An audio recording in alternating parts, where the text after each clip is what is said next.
आपले शरद आरगडे साहेब जे आहेत सरपंच, यांचे विचार त्यांच्यापर्यंत 100% पोहोचवा. आणि मी चॅलेंज करतो की तुम्ही तुमच्या गावामध्ये त्यांच्या गावासारखा बदल करून शेतकरी मित्रांनो, इंडियन फेमस फार्मर या यूट्यूब चॅनलमध्ये आपले स्वागत आहे. शेतकरी मित्रांनो, काल जसं आपण व्हिडिओच्या खाली टाकलं होतं की उद्या आपण अहिल्यानगर तसेच म्हणजे अहमदनगर या जिल्ह्याला भेट देणार आहोत. तर अहिल्यानगर या जिल्ह्यातील नेवासा या ठिकाणी सौंदळा गावातील आपल्यासोबत सरपंच साहेब आहेत. त्यांना आपण आता भेटतोय आणि त्यांचं आपण नाव, गाव, तालुका, जिल्हा जाणून घेऊया. आपलं नाव सांगा सर. शरद बाबुराव आरगडे, सरपंच ग्रामपंचायत सौंदाळा, तालुका नेवासा. गाव छोटंसं आहे पण त्याच्यात त्यांनी एवढी उत्कृष्ट कामगिरी केली आहे. ते आपण एंट्री केली तेव्हा बघितलं की शिवेगाळ करणाऱ्यास 500 रुपये दंड. तर हे तुम्ही म्हणजे सुरुवात केली का?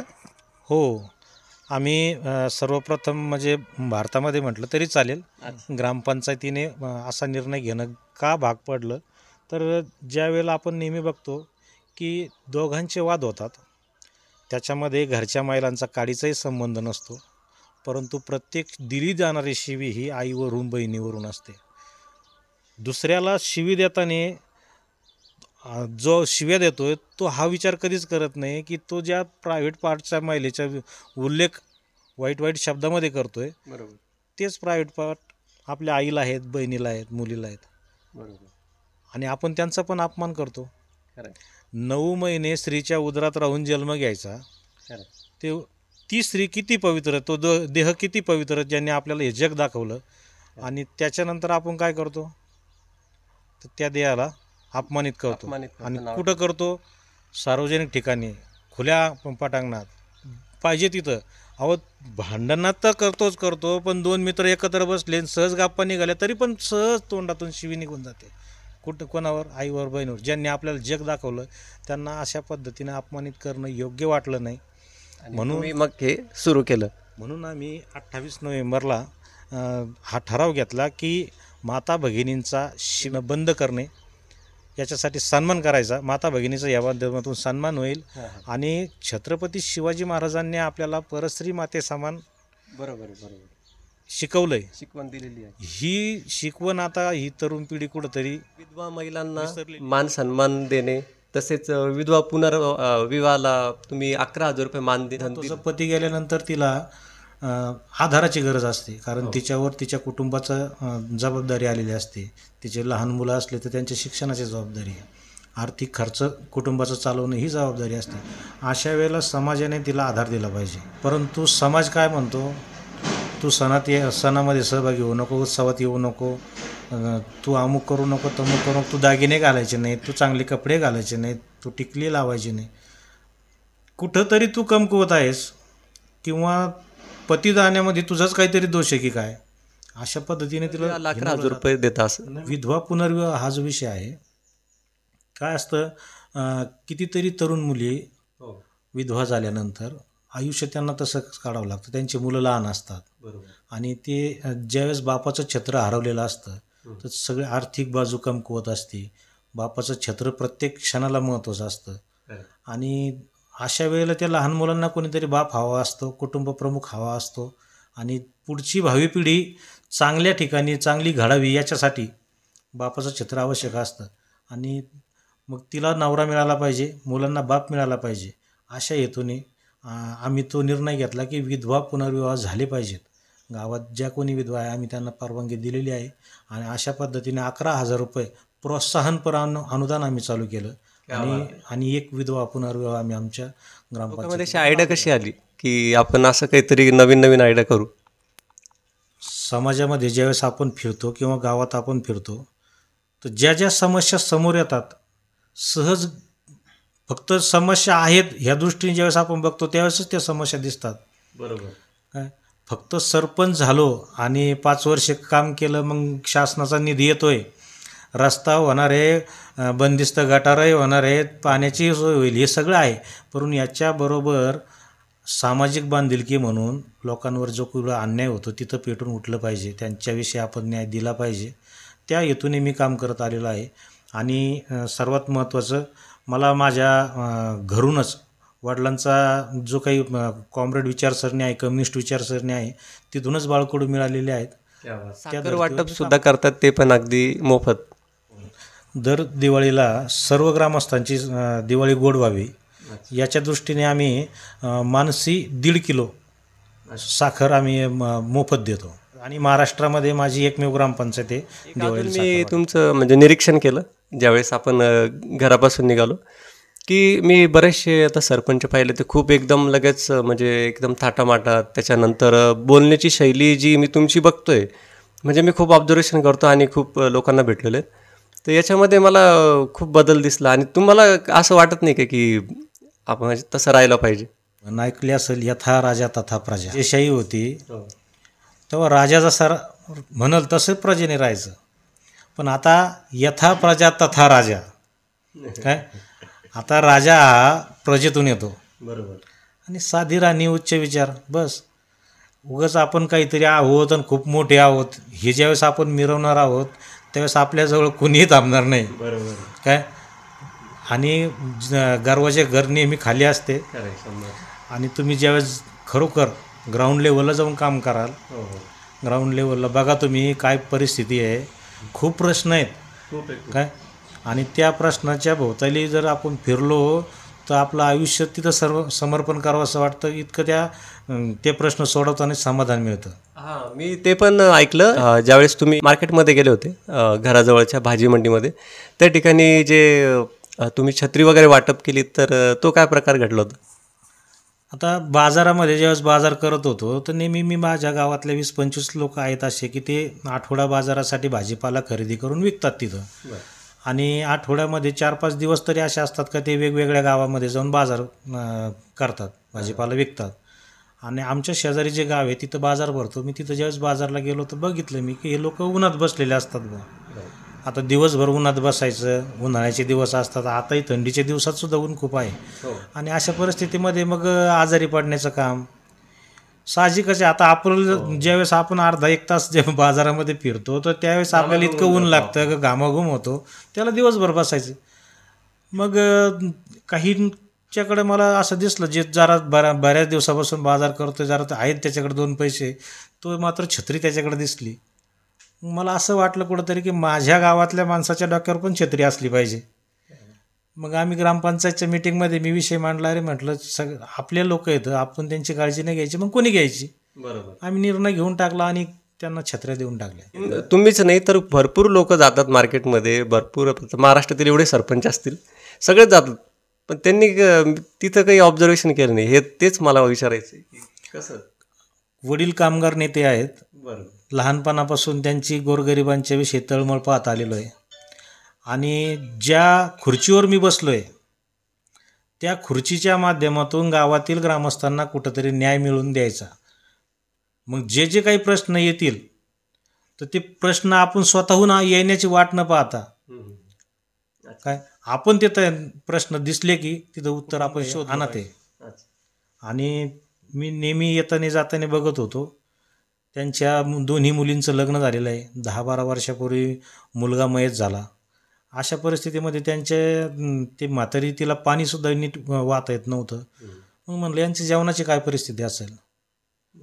ग्रामपंचायतमध्ये मीटिंगमध्ये आम्ही ठराव घेऊन टाकला की यांना ग्रामपंचायतच्या वतीने डबा चालू करायचा जेवणाचा 2 टाईम.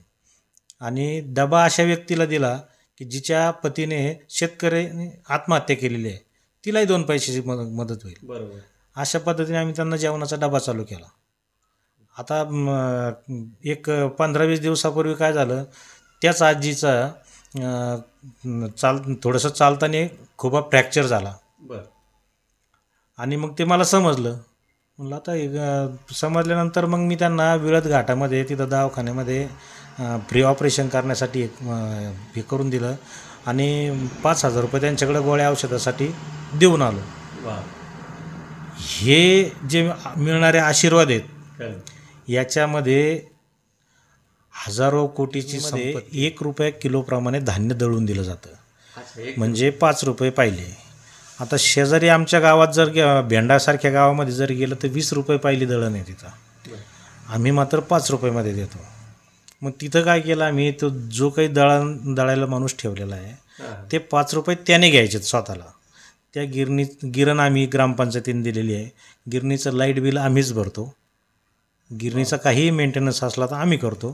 आणि ते 5 रुपये त्यांनी घ्यायचे. अशा पद्धतीने आम्ही विधवा महिलांना दिवाळीला, त्याच्यानंतर भाऊबीजेला माझ्या गावामध्ये प्रधानमंत्री आवास योजनेतून 276 घरकुल मी मंजूर केलेले आहेत.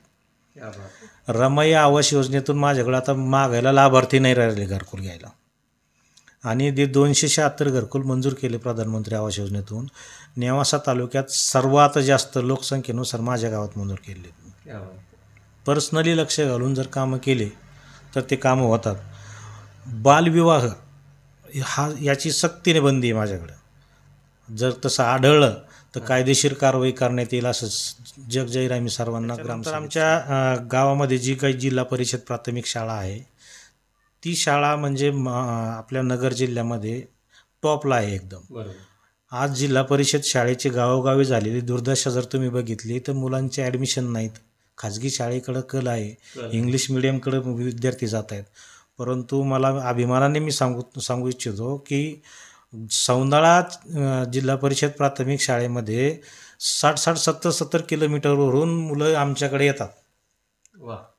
आज 5वीपर्यंत आमची शाळा आहे आणि नवोदयला वगैरे सगळ्यात जास्त विद्यार्थी आमच्या शाळेतले लागलेले आहेत. आजच आम्ही एका विद्यार्थ्याचा इस्रोला जाण्यासाठी त्याचा नंबर लागला आहे, त्याचा सत्कार आम्ही सकाळी केला. आणि शाळेला आम्ही आपल्या शाळेतला विद्यार्थी, हो, जिल्हा परिषद शाळेचे विद्यार्थी, आम्ही सोलर बसवलेलं आहे. सोलरवरून वीज पुरवठा आम्ही शाळेला दिला आहे, म्हणजे कंटिन्यू त्यांना वीज पुरवठा असला पाहिजे.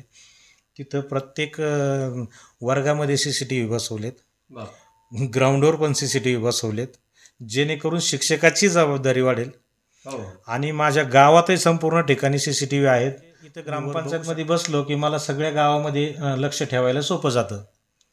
आणि शिवीगाळ केली, वाद झाले, त्या CCTVला माईक पण आहेत. म्हणजे या ठिकाणी बघा शेतकरी मित्रांनो, की त्यांनी म्हणजे आतापर्यंत आपण सगळ्या योजना बघतो पण त्या अंमलात येत नाही.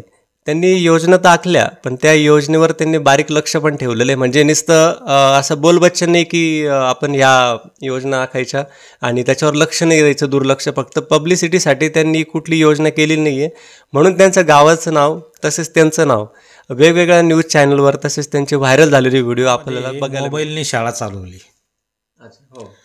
कोरोनामध्ये मोबाईल हातात दिला मुलांच्या. कोरोना संपला, शाळा सुरू झाली, परंतु हातातला मोबाईल काही बाजूला झाला नाही. आणि मग सोशल मीडियाने तर एवढं लहान मुलं हे झालेत, गेम खेळ, कुठं काय, अभ्यासाकडे लक्ष नाही, अशी परिस्थिती निदर्शनाला यायला लागली. म्हणून आम्ही ग्रामसभेमध्ये ठराव घेऊन टाकला, संध्याकाळी 7 ते 9 मुलांच्या हातामध्ये मोबाईल द्यायचा नाही. आणि मुलांना अभ्यासाला बसवायचं ग्रामस्थांनी. आणि गावचा जो आमचा ग्रुप आहे सगळ्या ग्रामस्थांचा, त्या ग्रुपवर फोटो टाकवायचे की अभ्यासाला मुलगा बसलाय. काय होतं याच्यामुळं आमची भावी पिढी जरा आता गुणवत्ताधारक निघणार आहे, त्यांची गुणवत्ता चांगली होईल, पुढं ते नोकरीला तरी लागतील. अशा पद्धतीने आम्ही एक एक योजना राबवतोय. आम्ही शाळेमध्ये इंटरॅक्टिव्ह बोर्ड दिलेला आहे, त्याच्यामध्ये तुम्हाला एखादं उदाहरण जर द्यायचं असेल तर डायरेक्ट लगेच गुगलवर जाऊन लगेच तुम्हाला ते चित्रपट बघितल्यासारखं बघायला मिळेल. खडूच फेकून दिलेला आहे शिक्षकांनी. म्हणजे जे काही आधुनिक आपल्याला करता येईल ते करता येईल. आता नेहमी लग्न कार्य ज्यावेळेस गावातल्या एखाद्या मुलीचं लग्न असेल तर त्या लग्नाला आम्ही 5,000 रुपये गृहोपयोगी साहित्य खरेदी करायसाठी तिला कन्यादान योजना म्हणून राबवली. म्हणजे मग मी तुम्हाला प्रश्न विचारू का नको पुढचे आता? म्हणजे तुम्ही काही सोडलेलंच नाही आहे, कुठली गोष्ट सोडलेलीच नाही आहे तुमची. मी ऐकूच लागलो किती वेळेस. मला पहिले वाटलं होतं की तुम्हाला भेटल्यावर खूप प्रश्न विचारेल, पण आता असं वाटतं प्रश्न विचारू. फिल्टर पाण्याचं प्लॅन्ट आहे आणि तिथं 5 रुपयात 20 लिटर पाणी आम्ही गावाला देतो. जवळजवळ 250-300 कार्ड आहेत, आम्ही ATM कार्ड दिलेले आहेत, त्याच्यानुसार शुद्ध पाणी मिळतं. आणि ते जेव्हापासून आम्ही चालू केलं गावात आजारी पडण्याचं प्रमाण खूप एकदम कमी झालेलं आहे. दिव्यांगांसाठी आम्ही दरवर्षी रोख रक्कम किंवा साहित्य देतो. अशा भरपूर योजना आम्ही ग्रामपंचायतच्या माध्यमातून राबवतो. आणि हे सगळं करत असताना ग्रामस्थांचा सपोर्ट खूप चांगला आहे. राजकारण सगळ्या गावाने असतं, परंतु असे ज्यावेळेस लोकहिताचे निर्णय घेतले जातात त्यावेळेस विरोधकसुद्धा आम्हाला चांगल्या पद्धतीने सपोर्ट करतात. किती वर्षांपासून याचा आहेत मला सर? अनुभव आहे. माझी ही 3री पंचवार्षिक आहे. 3री पंचवार्षिक. हो. नाही म्हणजे त्या मानाने तुमचा अनुभव, तसेच तुमचे उच्च विचार आणि जी विचारसरणी, त्याला खरंच मनापासून सलाम आहे, सल्यूट आहे त्या गोष्टीला. कारण की खूप उत्कृष्ट कामगिरी. याच्यासाठी ना फक्त विचारच नाही तर ते विचार अंमलात आणणे, ॲक्शन लवकर घेणे, या गोष्टी खूप महत्त्वाच्या ठरतात. मला तरी वाटतं तुमच्यावर एक शॉर्ट फिल्म झालीच पाहिजे. तुमच्या या आपल्यासोबत उपसरपंच पण आहेत.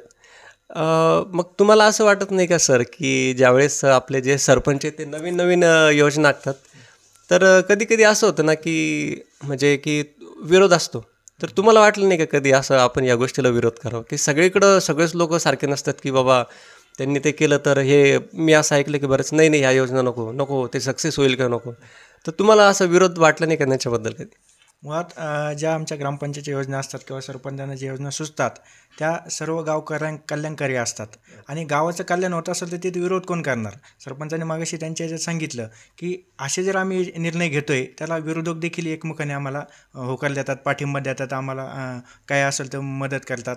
आणि तुम्ही एक सुरुवातीला म्हटले बघा काय सरपंच तुम्हाला तुमचं राहणीमान नाही का तुम्हाला चांगलं असं वाटतं, मिरावसं नाही वाटत, पण आमचा सरपंच असा आहे की अशा बाबतीत राहणीमानात नाही मिरवतो, अशा काही वेगवेगळ्या योजना आणून पूर्ण देशामध्ये असेल राज्यामध्ये स्वतःला मिरवतो. आज जर तुम्ही बघितलं आमचा जो शिवबंदीचा जो ठराव आलेला आहे तो पूर्ण राज्यात नाही तर देशामध्ये गाजलेला आहे. देशातल्या कित्येक न्यूज चॅनलला त्या बातम्या लागलेले. हे मिरवणं काय कमी मिरवणं नाही आहे त्या बाबतीत. पण होतं ना कधी कधी असं की काही करतात लोक विरोध, त्याबद्दल तुमचं मनापासून धन्यवाद की तुम्ही पण त्यांना एकदम म्हणजे प्रचंड प्रतिसाद देत आहेत. कारण की मिळून मिसळून काम करणारे खूप कमी असतात लोक, आणि ते सगळं मला ह्या गावामध्ये बघायला भेटलं. मी तुम्हाला खरं तर क्रॉस चेकिंग करतो, सॉरी तुम्ही माझ्यापेक्षा खूप मोठे, पण खूप खूप मला एक नवीन गोष्टी मला बघायला मिळाल्या. फक्त योजनाच नाही तर माणुसकीपणा, त्याच्यानंतर मिळून मिसळून राहणे, ह्या सर्व गोष्टी मला गावामध्ये बघायला मिळालं.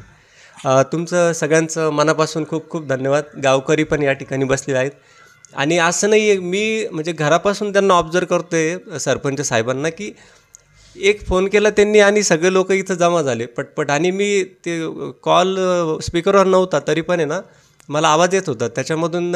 ते जसे म्हटले की आपल्या ग्रामपंचायतच्या जवळ या, तर मी आवाज ऐकत होतो की आलोच, मला सगळे आवाज हेच येत होते. तर गावकरी आणि सगळ्यांचा सपोर्ट खूप मला मस्त वाटला, सगळ्यांचं कम्युनिकेशन आणि त्यांचे उच्च विचार. नक्कीच सर, मी पुन्हा एकदा परत भेट देईल तुम्हाला. शेतकरी मित्रच नाही तर जेवढे सरपंच लोकसुद्धा बघतील किंवा गावकऱ्यांना मला विनंती की त्यांनी सगळ्यांनी आपल्या गावातील प्रत्येक सरपंचांना हा व्हिडिओ शेअर करा. आणि आपले शरद आरगडे साहेब जे आहेत सरपंच, यांचे विचार त्यांच्यापर्यंत 100% पोहोचवा. आणि मी चॅलेंज करतो की तुम्ही तुमच्या गावामध्ये त्यांच्या गावासारखा बदल करून दाखवा.